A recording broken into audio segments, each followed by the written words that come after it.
Boa noite a todos. É com muito carinho, com muita alegria que nós podemos estar juntos.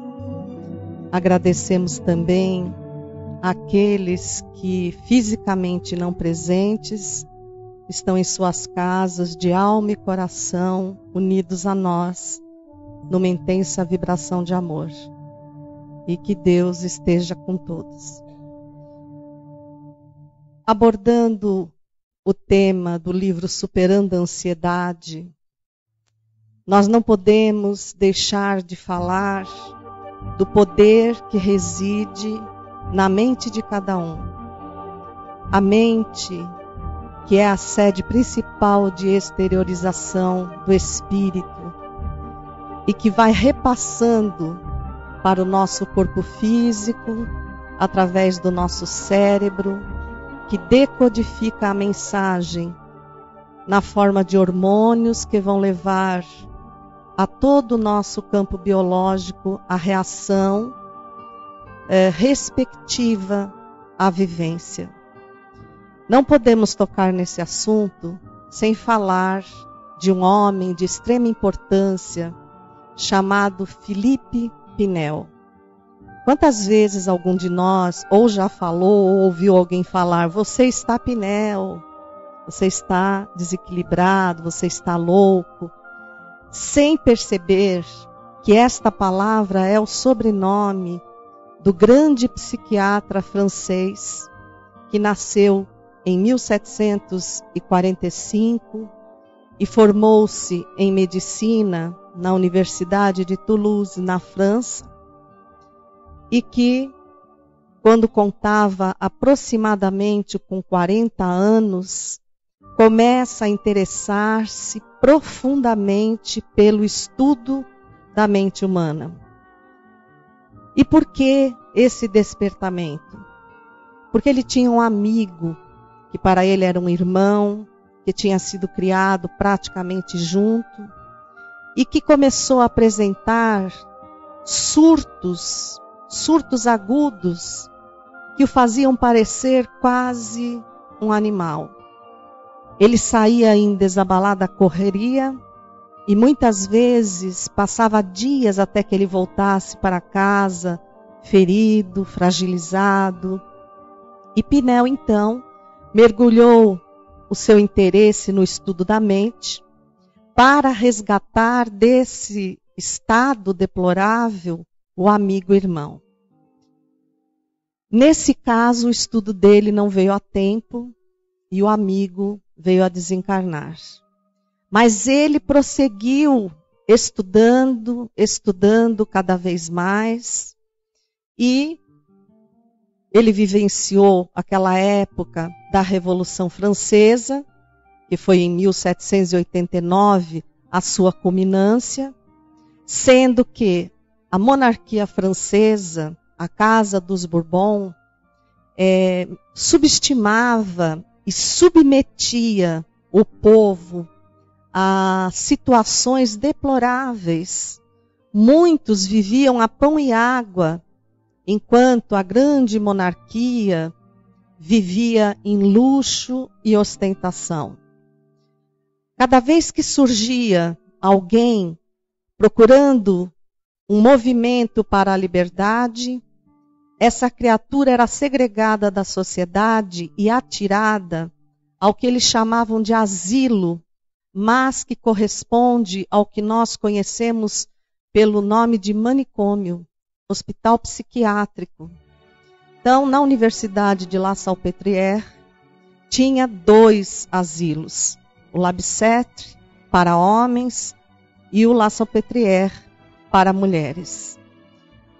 O trabalho de Philippe Pinel no estudo da mente foi tão amplo que ele foi convidado a assumir, em 1795, a direção do Labicêtre. E quando ele adentrou aquele lugar, que ele conhecia superficialmente, ele ali foi encontrar não apenas pessoas com alguma problemática psíquica, mas criminosos, os revoltosos da Revolução, que não interessavam a monarquia.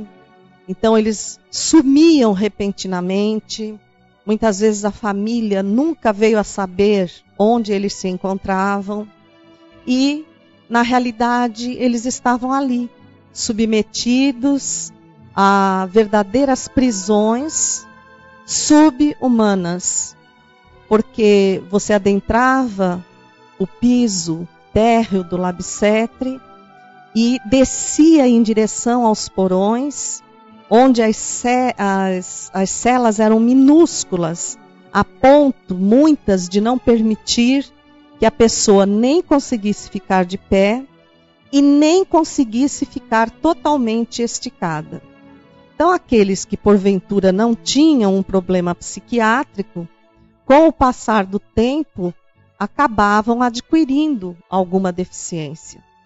Aliás, eu disse que ele assumiu o Labicetre em 1795, foi em 1793. Então, ele começou a visitar cela por cela e fez a triste descoberta que muitos dos homens ali aprisionados não recebiam nenhum tipo de tratamento. A alimentação, quando tinha, era precária e na maioria das vezes também pão e água. Não tinham nenhum tipo de ventilação, não recebiam nenhum tipo de iluminação. E já havia pessoas ali, prisioneiras, há mais de 30 anos. Ele revoltou-se.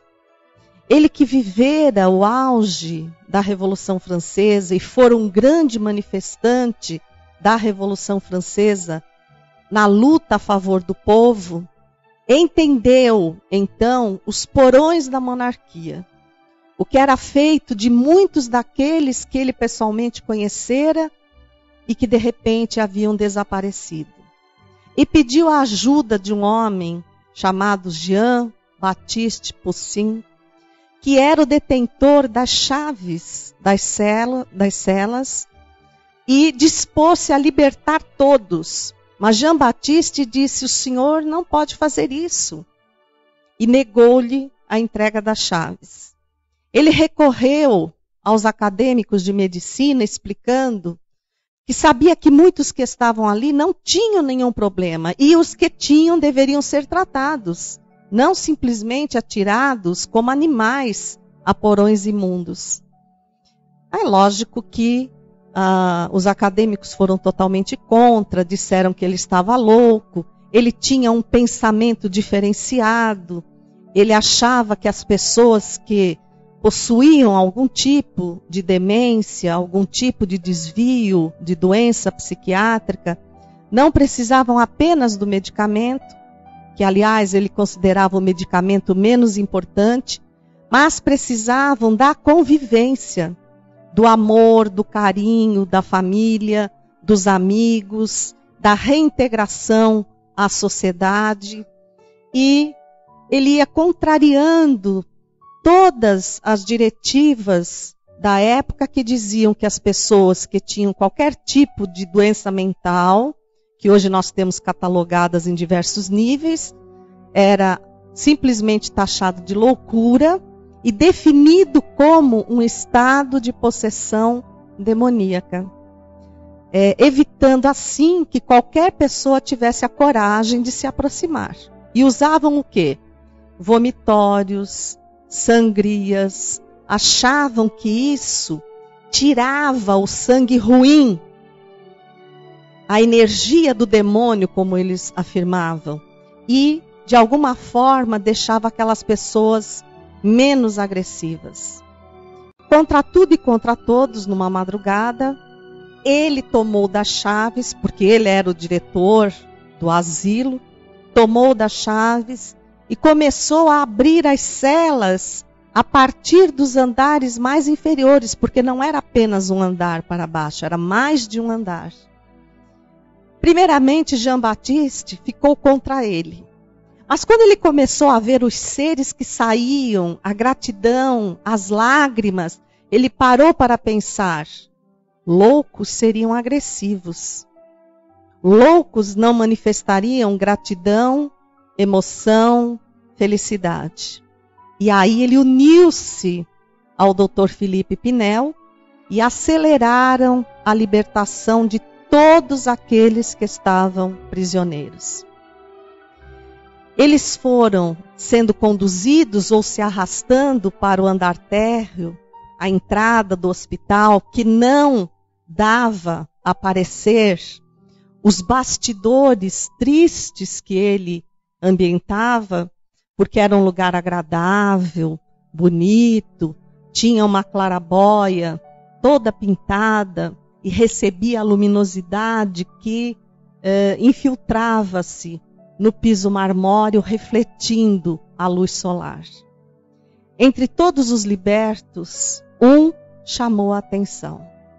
Ele estava esquelético, chorava muito e foi dirigindo-se, arrastando-se por falta de forças e porque a sua musculatura estava acostumada a ficar derreada naquele espaço mínimo, até que ele atingiu o exato círculo onde o sol atravessava a clarabóia e demarcava-se no piso.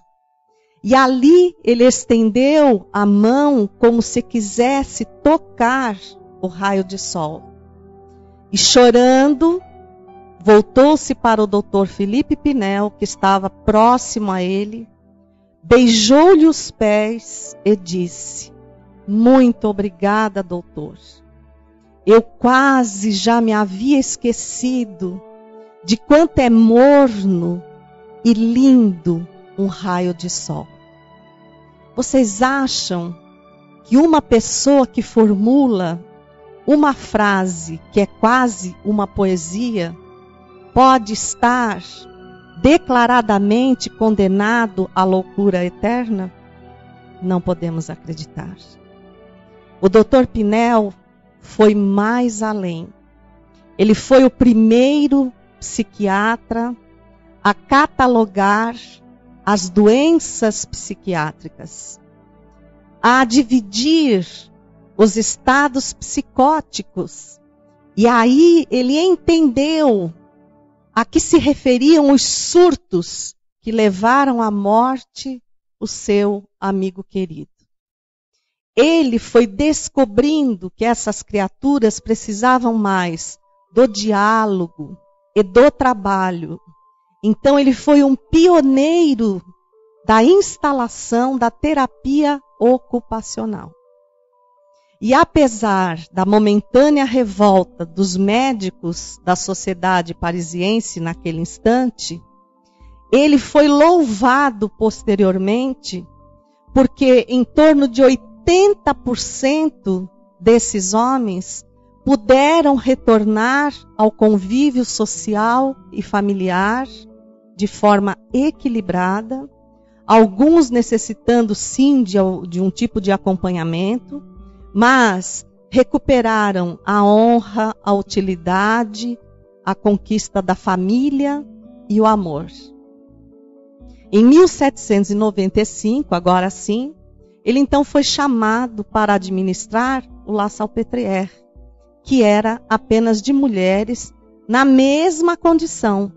Ali misturavam-se os doentes, os criminosos e os indesejáveis.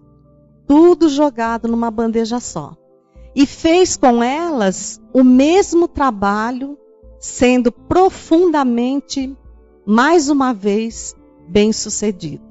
Só para vocês se posicionarem na atualidade, o Hospital La Salpêtrière, pertencente à universidade do mesmo nome, em Paris, foi o hospital onde veio a desencarnar a princesa Diana, da Inglaterra.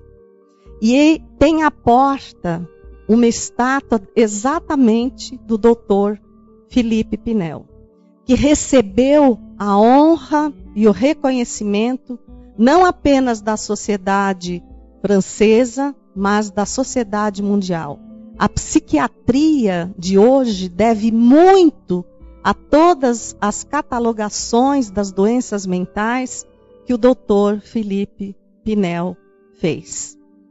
Entre os seus estudos, ele percebeu, dissecando cérebros humanos, que na maioria deles, daqueles que apresentavam, que exteriorizavam desvios de conduta psiquiátrica, ele não encontrava nenhum tipo de anomalia.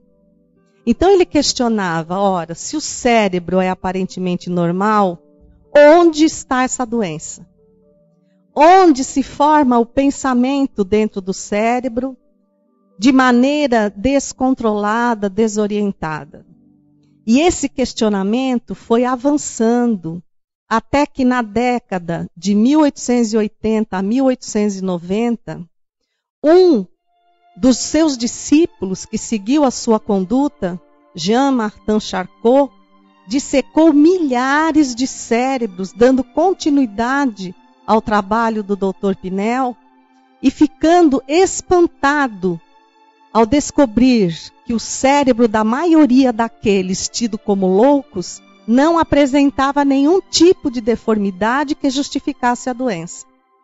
Em algumas situações, como a epilepsia grave, que chama-se grande mal, ele podia encontrar lesões, mas na maioria dos casos ele não encontrava nenhum tipo de deficiência. E foi mais uma vez levantado o questionamento: se essa doença não está no cérebro, aonde é que ela está? Então já começava nessa época o grande questionamento do espírito.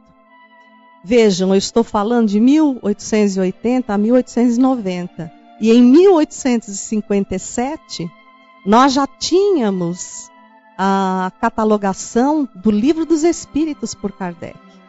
Nós já tínhamos a publicação dos livros de Kardec concomitantemente a essa busca da ciência, mostrando, se a ciência naquela época tivesse olhos de ver, de que existia alguma coisa bem maior por trás do corpo, a que eles chamavam energia desconhecida, a que nós chamamos espírito. Então, hoje nós conseguimos entender que na maioria das vezes o estresse patológico, porque há um estresse que é normal, que joga você para frente, que incentiva você a vencer os obstáculos, a aceitar desafios novos e assim a progredir.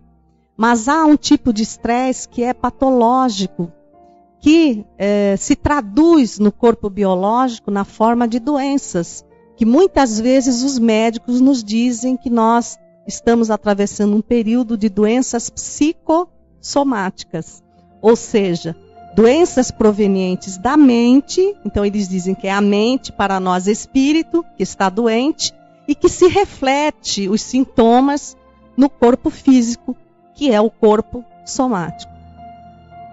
Nós temos muito a agradecer a Felipe Pinel, porque ele fez uma outra definição muito importante. Ele disse que, avaliando todos os pacientes que realmente apresentavam algum tipo de doença, ele descobriu que todos eles estavam submetidos a um grande estresse que não conseguiam administrar. Se ele não tivesse existido, se tudo continuasse como era antes, muitos de nós estaríamos em asilos. Porque o estresse, a depressão, a síndrome do pânico, aquela época era tudo catalogado como loucura, possessão demoníaca. E as pessoas segregadas sem nenhum tipo de tratamento. Então vejam a revolução que ele criou na área da psiquiatria. Ele inovou. Então nós paramos para analisar, diante de tudo isso, e adentrando a obra de Kardec, quando realmente ele fala que a nossa mente, o corpo de exteriorização do nosso espírito, é que modela o nosso corpo biológico. É que transfere para o nosso corpo biológico todas as emoções, todas as sensações, todos os anseios, e o nosso cérebro capta aquela onda diferenciada, e ela é diferenciada, porque a onda da alegria, dentro da física, ela tem uma movimentação, uma velocidade, a onda da tristeza tem outra, a onda do otimismo tem outra, e conforme essa onda invade o nosso cérebro, ela provoca uma espécie de vibração, e o nosso cérebro, então, produz o hormônio condizente com aquela condição vibratória. Muitas vezes nós temos o coração disparado, as mãos geladas, a cabeça tonteada, às vezes dolorida. Por quê? Porque nós estamos vivendo um momento de intenso estresse. E aí o nosso cérebro prepara o nosso corpo para agir ou reagir. Eu posso agredir, no meu vocabulário dizendo defender, ou eu posso fugir. Então há uma ordem expressa que faz com que as nossas suprarrenais derramem uma quantidade de adrenalina maior no nosso sangue. Para quê? Para que aumente a oxigenação, aumente a velocidade da corrente sanguínea, o meu cérebro receba uma oxigenação a mais, o que me dá uma certa tonteira, às vezes uma impressão de cabeça dolorida, e também derrama um hormônio chamado cortisol, que impulsiona o organismo a jogar uma quantidade de açúcar no sangue, para que os nossos músculos, que se alimentam desse açúcar, tenham força para reagir. Então, no momento de estresse, tudo bem. Estresse real. Mas e no momento em que eu guardo uma mágoa, e aí eu fico relembrando, comentando essa mágoa a todo instante, o meu cérebro não pensa. O meu cérebro obedece ordens. Quem pensa é o meu espírito. Então, eu estou ordenando ao meu cérebro que viva um momento de perigo. E ele novamente faz esse procedimento hormonal, fazendo com que eu viva sob um estresse constante. E aí é que surgem os casos inexplicáveis de hipertensão, de diabetes, de depressão. Ah, mas eu não tive nenhum fator assim que me levasse ao estado de depressão em que me encontro, ao estado de pânico em que me encontro. E, na realidade, nós fomos criando esse estado. Por quê? Porque não aprendemos ainda que é necessário renovar o nosso espírito. Quando nós falamos em cérebro, na realidade, nós estamos falando em encéfalo. Porque todo mundo diz assim, foi decretada a morte cerebral de fulano. Mas, na realidade, é a morte encefálica. Porque o cérebro é apenas uma parte do encéfalo. O encéfalo é a soma do cérebro, do cerebelo e do bulbo. Então, esse conjunto está guardado na nossa caixa craniana. Para que vocês possam entender tudo que nós vamos falar, nós precisamos desvendar o que é o nosso cérebro. Então, a princípio, na década de 30, os pesquisadores acreditavam que o nosso cérebro era composto de 5 bilhões de neurônios. E que a partir do momento que nós nascíamos, os neurônios já começavam a morrer. E que nós adentrávamos a melhor idade em torno dos 40 anos. Já ia fazer um bom tempo que eu não pagaria ônibus nesse caso, né? Depois, na década de 50, eles descobriram que não, que o cérebro tinha em torno de 50 bilhões de neurônios. E que, de alguma forma, eles estabeleciam redes para substituir ações que nós perdíamos. Por exemplo, a pessoa tinha um AVC, ficava imobilizada, tinha uma lesão em algum campo do cérebro e, de repente, ela começava a recuperar essa paralisia. Por quê? Porque outros neurônios assumiam a função daqueles que haviam morrido. Nós podíamos ensiná-los a fazer isso. Nós, espírito. Na década de 80, os cientistas descobriram que o nosso cérebro possui 100 bilhões de neurônios.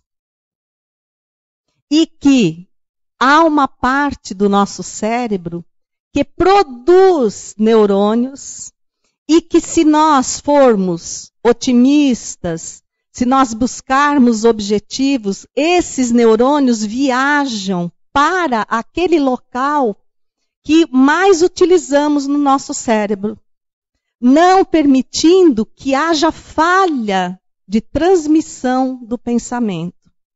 E afastando de nós o medo que a maioria tem nos dias atuais, que vemos tanto o mal de Alzheimer. Então, mostrando-nos que nós podemos ensinar o nosso cérebro a sobreviver e a viver equilibradamente, independente da idade que nós temos. Isso é uma pesquisa tão séria, gente, que na década de 90, o presidente dos Estados Unidos, George Bush, o pai, liberou uma verba de mais de $1 bilhão para que os pesquisadores focassem o cérebro com maior interesse, para que buscassem um tipo de reeducação cerebral, visto que a sociedade americana, sob o estresse intenso a que era submetida, porque eles são estressados, eles querem estar sempre em primeiro lugar, e ele viu que a sociedade estava sendo muito vitimada pelos ataques cardíacos, pelos acidentes vasculares cerebrais precoces. Então, ele liberou uma verba para que esse estudo se aprofundasse ainda mais. E então, os cientistas fizeram uma análise o mais profunda que eles conseguiram do cérebro e declararam que o cérebro não é um órgão, ele é uma glândula, porque ele produz hormônios.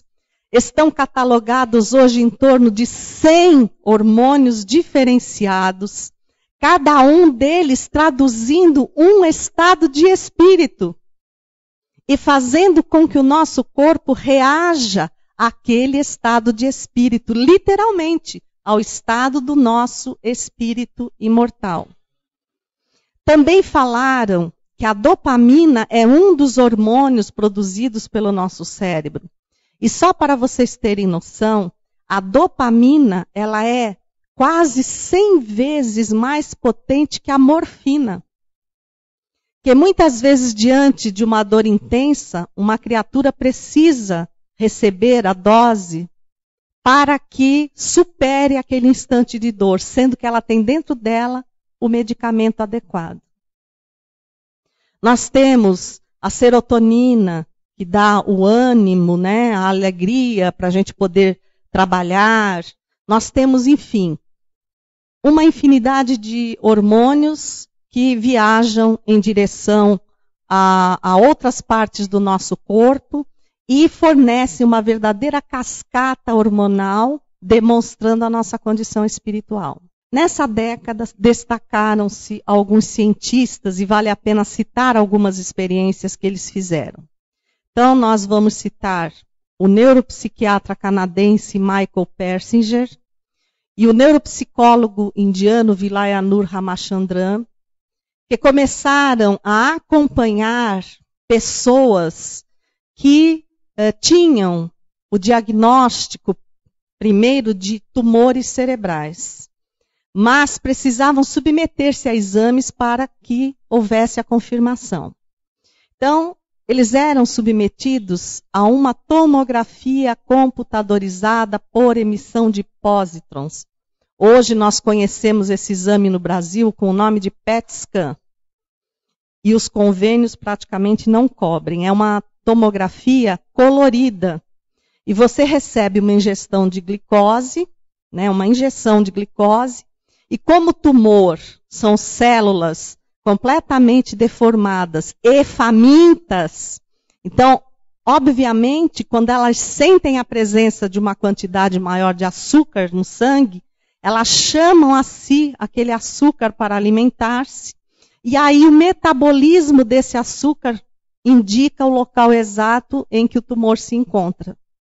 E eles, então, iniciam por um tratamento onde literalmente eles fazem o tumor morrer de fome. Só que eles foram surpreendidos com centenas de exames, não eram todos. Todos os cérebros são iguais, entre aspas.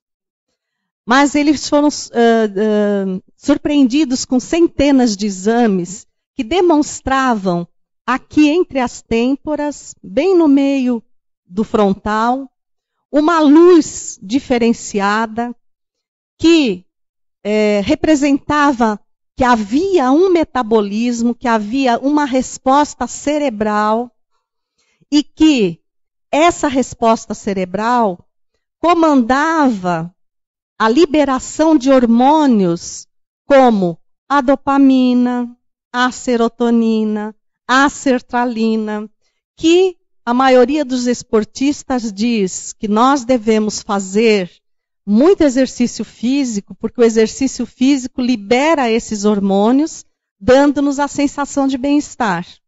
Então eles questionaram, bom, essas pessoas não estão fazendo exercícios físicos.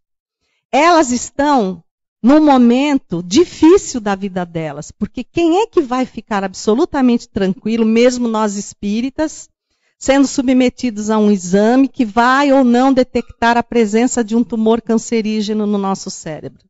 Ninguém. Então, o que havia de comum entre aquelas pessoas?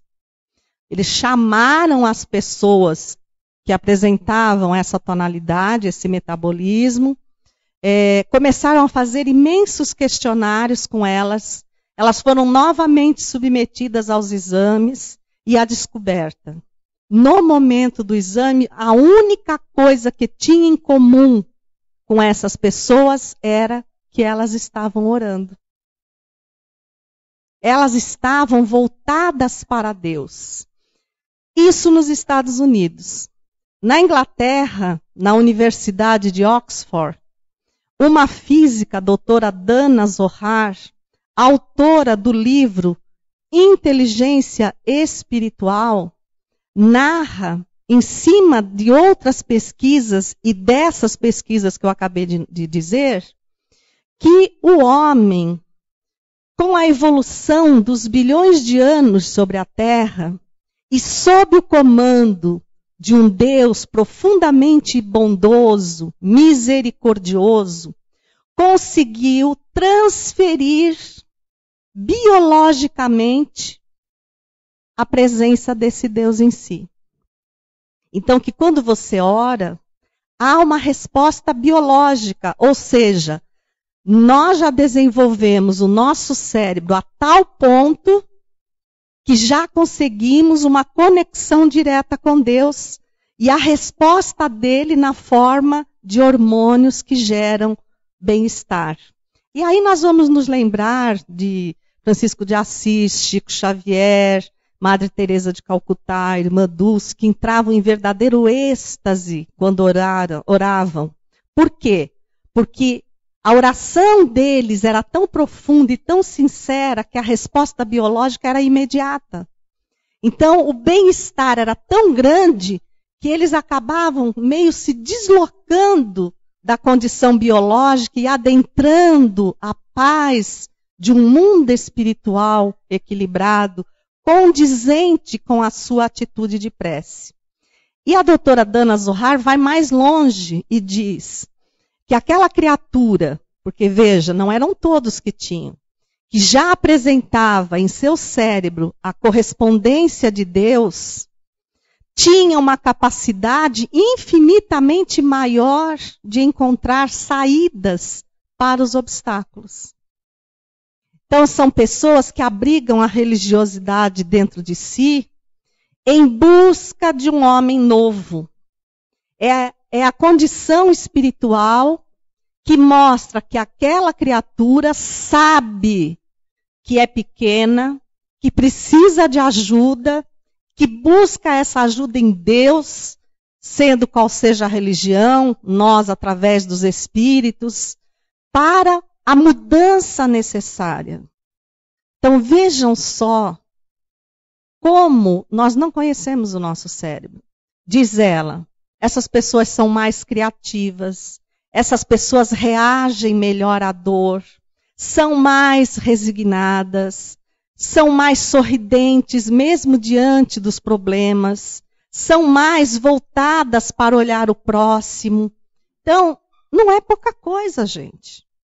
E nós precisamos exercitar cada vez mais, porque se ainda não conseguimos desenvolver essa correspondência direta com Deus, que eu comecei a chamar de DDD, descagem direta a Deus, a gente não paga interurbano, não paga pulso, não encontra a linha ocupada e sempre vai ter alguém para atender. Nunca vai tocar em vão. Só que nós precisamos discar. E nós não estamos sabendo discar. Então, isso nos faz atravessar vielas de sofrimento desnecessário.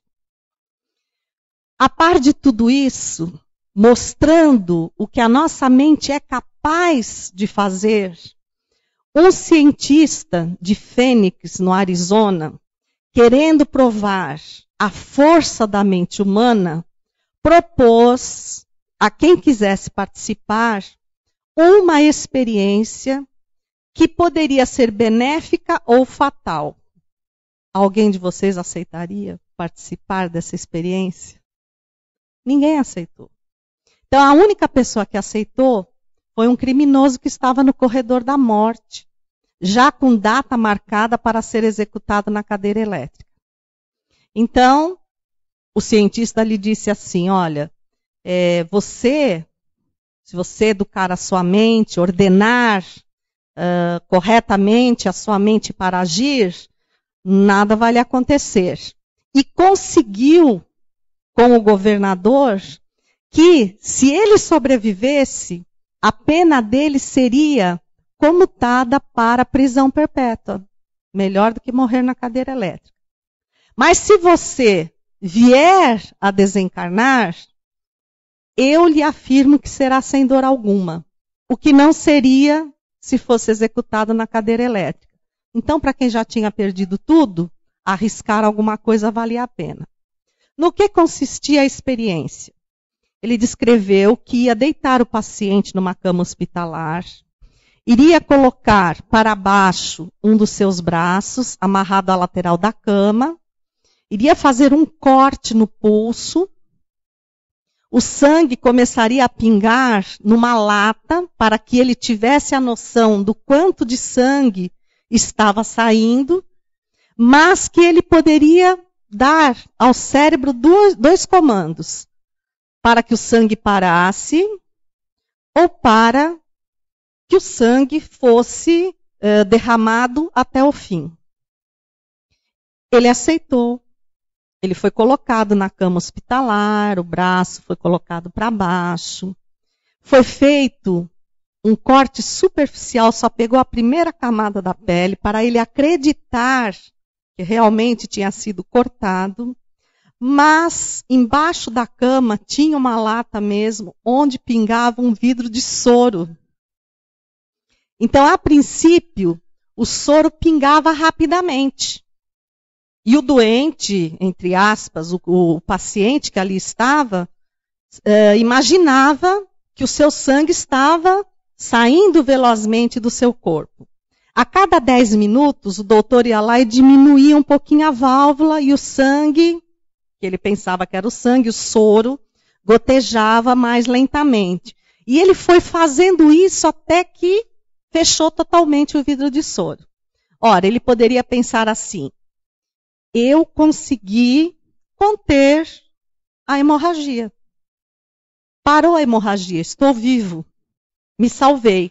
Ou, meu sangue acabou.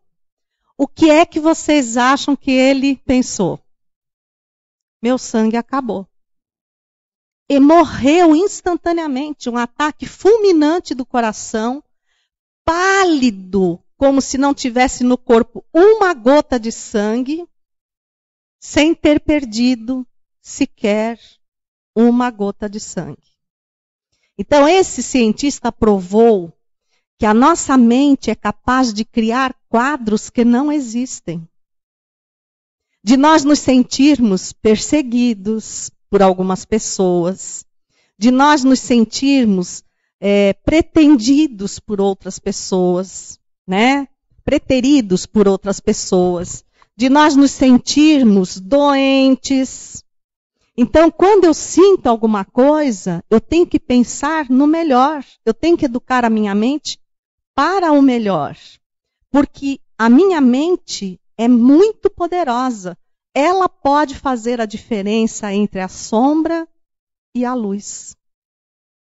Por outro lado, na vivência diária, um acontecido numa rádio também vem mostrar a condição da mente que pensa bem, da mente que pensa com fé, da mente que crê em Deus, apesar das condições de dificuldade. Então, era uma mulher que tinha 8 filhos, ela estava com uma doença grave na coluna, o que a impossibilitava de trabalhar. O filho mais velho tinha 12 anos, quer dizer, não estava habilitado para o trabalho, para o sustento da família. O marido dela morrera num acidente de trabalho, o que lhe rendia uma pensão irrisória, que praticamente mal dava para pagar o aluguel da casa onde eles se encontravam. Então, na maioria das vezes, ela não tinha o que comer. Ela era socorrida pela vizinhança, né? Eles dividiam, mas muitas vezes não tinham o que dividir. Ela guardava pão amanhecido, mergulhava em água e fazia papas para distrair as crianças, porque o pão umedecido, ele incha no nosso estômago e traz a falsa sensação de que nós estamos satisfeitos, mas não estamos alimentados. E quando ela não tinha nada para dar, ela punha água e falava para os filhos, vamos rezar, que o que nós não conseguimos e nem os homens nos dão, Deus vai nos dar num copo d'água. Então vejam o nível da fé dessa mulher. Mas mesmo assim as crianças muitas vezes choravam de fome. Então a única coisa que ela mantinha em casa era um radinho. E quando tocava a música, ela punha as crianças para dançar, para distrair, para que as horas passassem. E eles não se dessem conta da condição de fome que atravessavam. E um dia ela ouviu o condutor de um programa dizer, ei, você aí, ouvinte, se tiver uma história interessante para nos contar, ligue para nós. Fale se você alguma vez teve na sua vida a manifestação de Deus.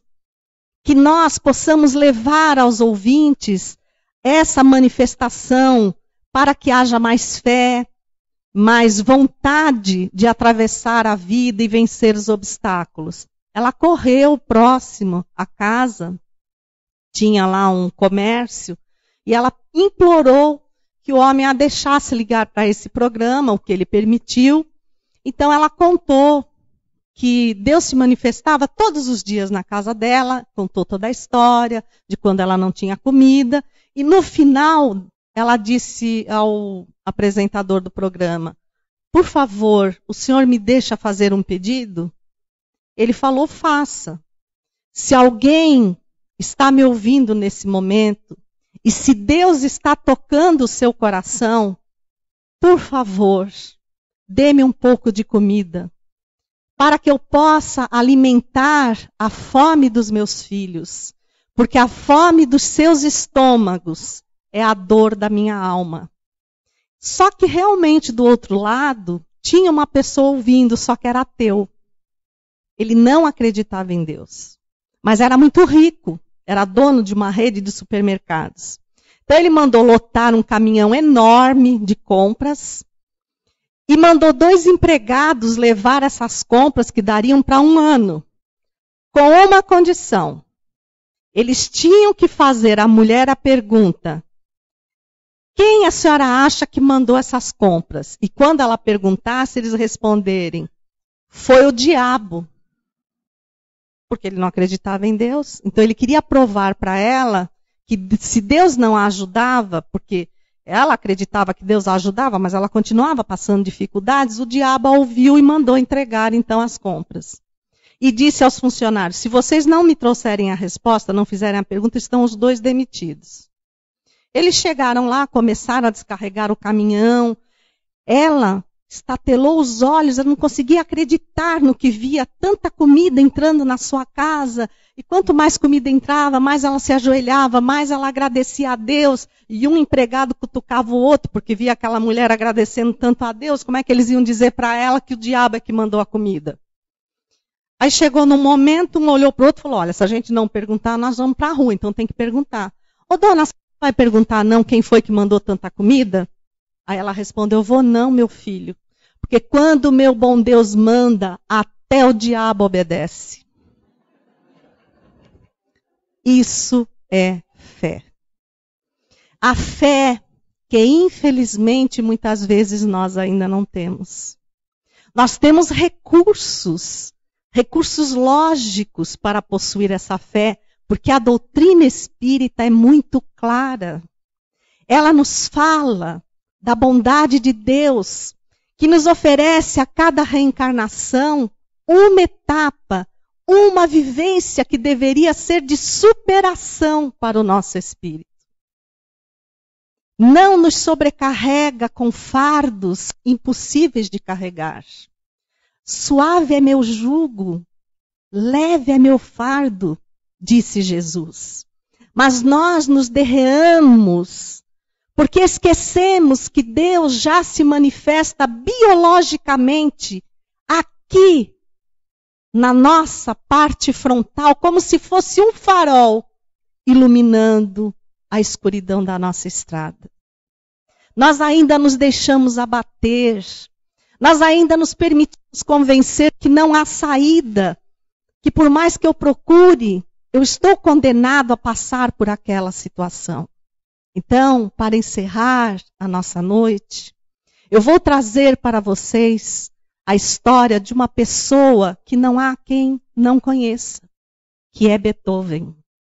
Beethoven, esse gênio da música, que teve uma infância altamente sofrida, que ainda muito pequenino perdeu a mãe, o pai era um músico falido, um alcoólatra contumaz, uma pessoa violenta, e que obrigava Beethoven, nas madrugadas frias de Bonn, na Alemanha, onde ele nasceu, em 1770, a tocar piano a noite inteira para que ele se tornasse aquilo que ele não conseguira, um gênio da música.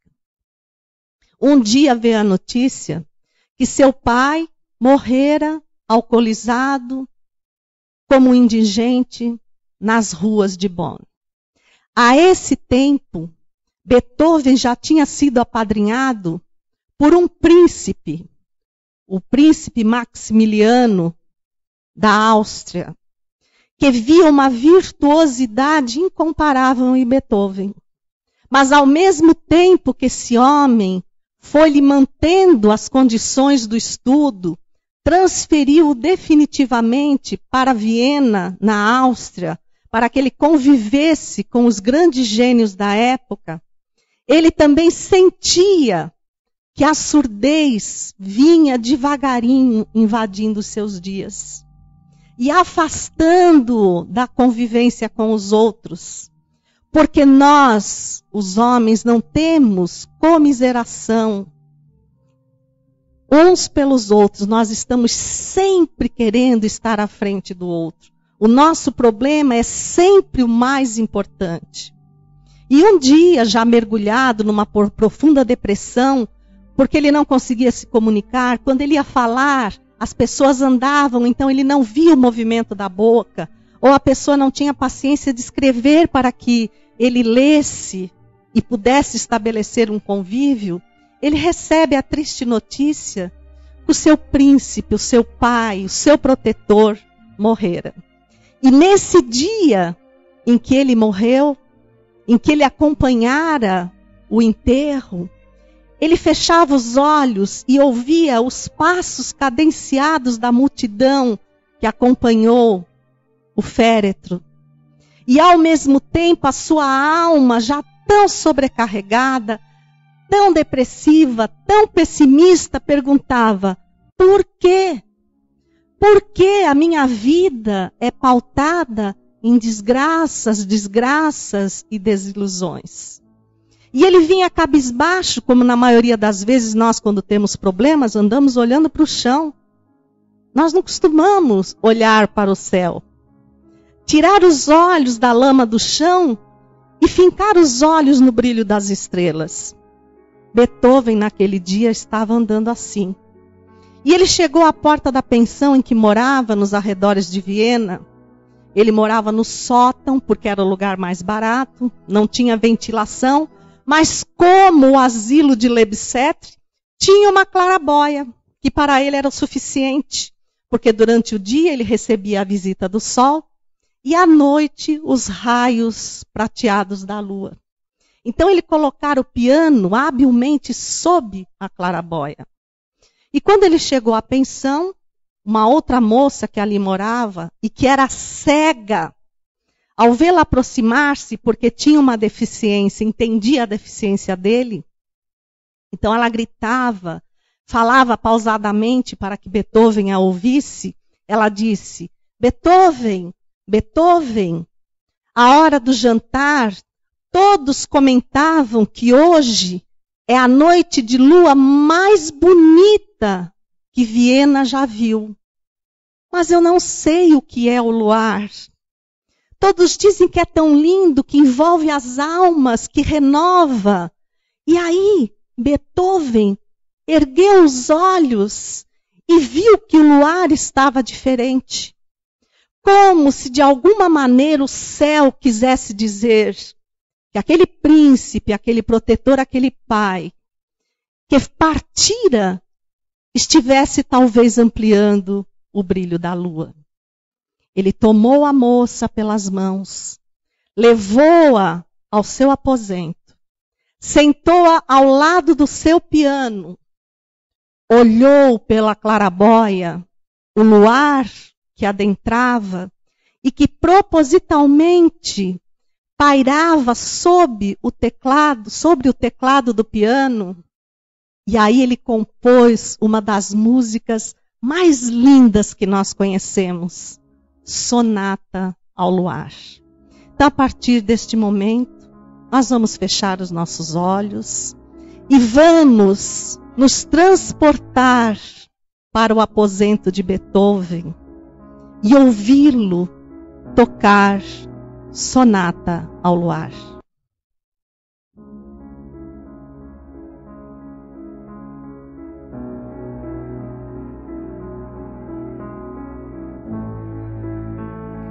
Dizem os experientes em música que essas notas que se repetem no início representam os passos cadenciados da multidão que acompanhava o enterro. Mas também pode ser traduzida pela palavra por quê em alemão.